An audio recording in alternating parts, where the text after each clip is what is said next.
Hello everyone and welcome back to my channel. If you are new to my channel, I wholeheartedly welcome you to Eat to Live Strong. Today is Thursday, Thankful Thursday, January 27th, 2022, and this is day 25 of Multiple Sclerosis, my daily diary. Uncut raw footage. It is what it is. Whatever I say, I leave it. I don't edit the videos. This is coming from the heart, so you get a chance to see my interaction daily with multiple sclerosis. It may be where I forgot a term, I forgot a word, I may say something 2 or 3 times and forgot that I've said it in the beginning. It's all part of the multiple sclerosis MS journey. Again, welcome back to the channel and welcome if you're a newbie. Let's get started. I will start by saying I did get some rest last night. I am following a technique that I said yesterday in the video, so please be sure to go back and check out day 24 of the techniques that I am doing to try and get myself more sleep, because this time the lack of sleep scared the bejesus out of me. It was worse than it had been before in the past. So with that being said, today, let's see, last night, let me just start by telling you, it is now 6:15 a.m. Eastern Standard Time. I went to bed last night I had my clock set for midnight. So at midnight, I know that it's time for me to prepare the bird for bed, like giving her water and food and making sure her area is warm because it's cold outside. And then I come upstairs and go to bed.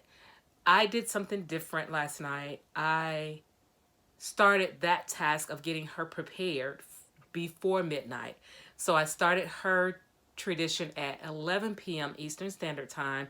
I gave her food and water, and then of course the room was warm because I was in that room. And then I always turn her channel to music. Remember, I said at night she hears music all night, and then in the morning I turn it on where she gets some talkie talk, so that helps her to talk. So last night I did that at 11 p.m. Eastern Standard Time. So when my alarm went off at midnight, all I had to do was say good night to her and then come upstairs, cut off all the lights and come upstairs. We don't have lights on in our house at night. As a matter of fact, our whole neighborhood is just completely dark. We don't have street lights or anything. So if anybody don't know where we live, yeah, they better know, because they're going to get lost. Because we don't keep lights on. Anyway, I got up and went to bed at, the alarm went off at 12.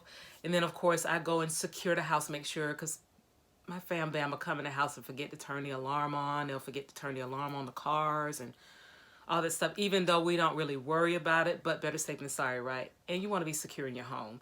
So I got up and started locking down the house, making sure everything was on lockdown, and then set the alarm, and then I came on up to bed. Now, mind you, I had the clock turned around so that we don't see the clock at night. And I'm going to have to figure out something different because my husband had an episode last night because he thought that he had overslept for work this morning. So the clocks are turned around so you don't see the clock.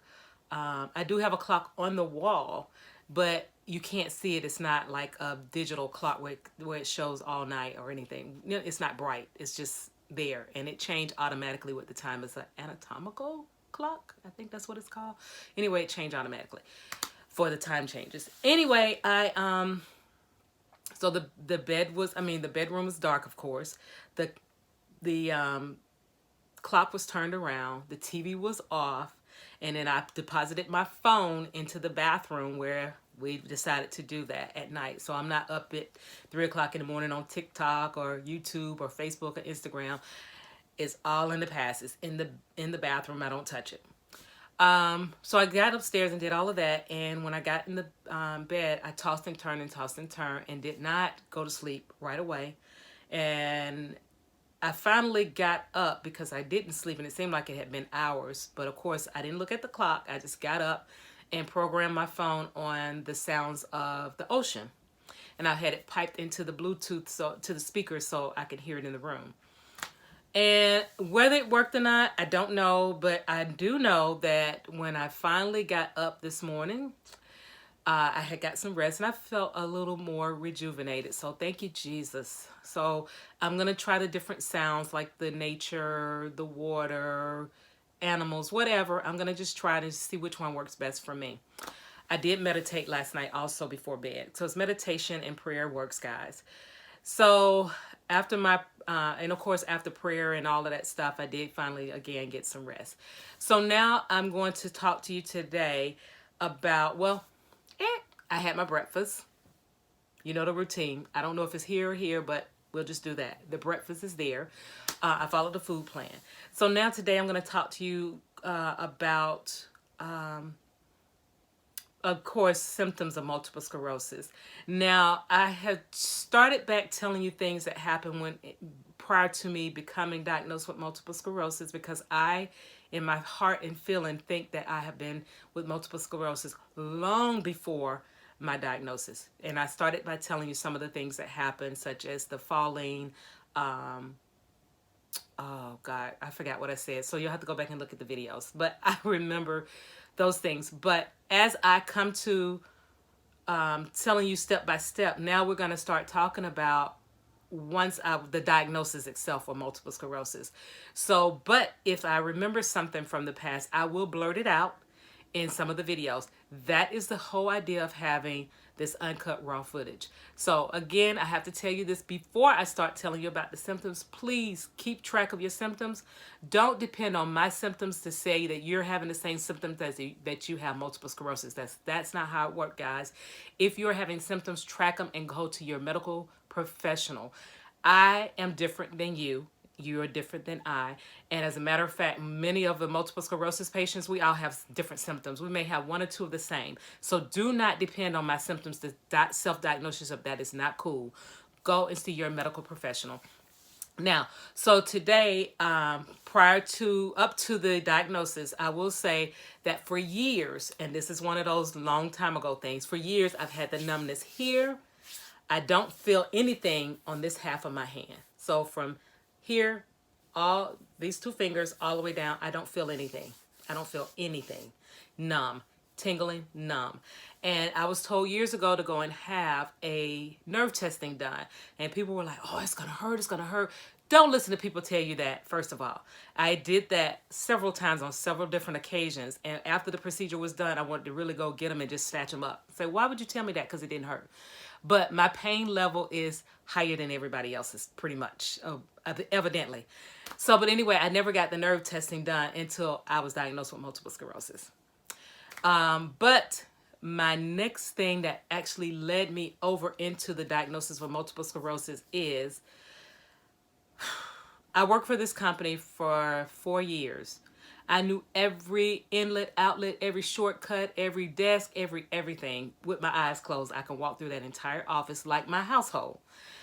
And this particular morning, I didn't feel my best, but I went to work and I was going into the break room to take a shortcut over to the other side of the building. Get to the break room, which everybody frequent the break room, right? The refrigerator's there. You go get your snack from the vending machines, all that other stuff. So I go through the break room as a shortcut, but I thought I was going through the break room. I ran smack dab into the door. Bam! I hit the door really hard. And it stunned me. And then I just kind of just went back and then I just, shook it off. I was like, what the heck? How did I run into this door? I hit my security thing on the door so that I can get in. And the next thing you know, only thing I remember was hitting the door and hit it hard. And of course, people laughed because they was like, hey, she ran into the door. They were laughing. That crap was not funny. And I wanted to say something else, but that was not funny. But I went back. I went on to the destination on the other side of the building and walked the long way back to my desk. When I got back to my desk, I was really feeling dazed, dizzy, nauseous, and the only thing I could do was write my husband's number down on a piece of paper, and we were in cubicles. And the only thing I remember was writing his number down and telling my coworker in front of me, I said, hey, and I slammed his number on the desk. I said, call my husband. I passed out. Passed completely out. I can hear people talking to me, but I could not respond to them. And he went and told the manager, And I always tease him about this. And I was like, man, if I'm ever in an emergency situation, I will not have you to call who I tell you to call. Because you wouldn't ask the manager what you should do when you should have just called my husband. And then the manager comes out and I can hear them talking over me, but I couldn't tell them, please call help. Please get me some help. And they finally called my husband and no filter. He says, well, why haven't you called the ambulance? But he wasn't that calm. And the manager, who she and I are now friends, she said, hey, do you want me to take you to the emergency room? I said, get me out of here. They took me to the emergency room because I started coming to. So she drove me to the emergency room. Wrong thing to do. Because if anything would have happened to me, she would have been in trouble. A lot of trouble. But I got to the hospital after tests and my husband met them there. After numerous tests, it comes back and they said, you have vertigo. Vertigo is a symptom of multiple sclerosis, guys. It is one of the symptoms of multiple sclerosis. So all these symptoms are like building up, right? Still didn't take heed to it. I went and took some medicine. I was like, okay, vertigo, I'll get rid of it. I never recuperated from vertigo. Never. To this day, I cannot go into like Wally World. Y'all know what that is. Because people are like, it's like too many people in there. Children running all over the place. And I felt like I was stepping on people, running into things. I never recouped from vertigo. So to this day, I have to go into the stores when it's not a lot of people in there or there's no busy patterns on the floor and things like that because I get super, super dizzy and I freak out.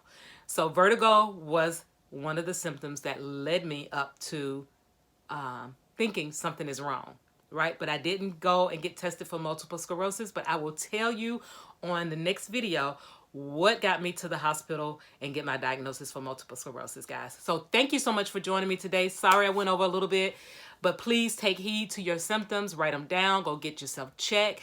Early detection is key. So please like, comment, and subscribe. And then click the notification bell so that you can be notified of all my videos when they're uploaded. I want to thank you again for joining me today. I will see you tomorrow for day 26. And I love you long time. See you next time. Bye now. I have multiple sclerosis, but it don't have me. I walk the walk and I am blessed. I walk the walk and I am blessed. Bye guys. See you tomorrow.